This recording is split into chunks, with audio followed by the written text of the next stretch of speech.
Bonjour. Alors effectivement, ça fait plus de 3 mois maintenant que je teste le programme Good for Life. Je vais un petit peu vous dire ce que ça a changé pour moi.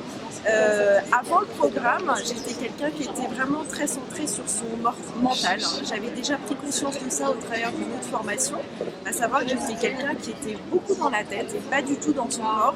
Mais j'avais pas eu les déclics en fait nécessaires pour me mettre dans l'action.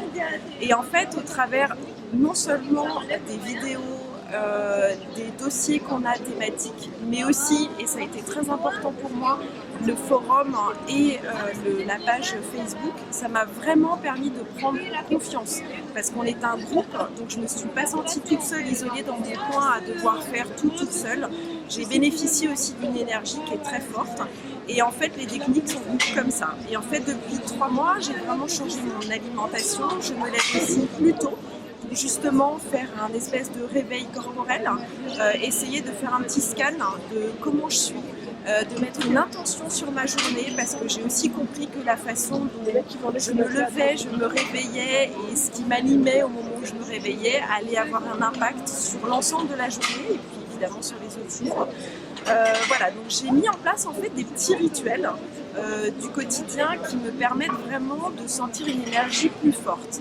Alors j'ai pas encore trouvé l'activité sportive qui vraiment me donne envie d'y aller à fond. En tout cas, je suis sur la bonne voie, c'est-à-dire que je suis en recherche de ce que je ne faisais pas du tout avant.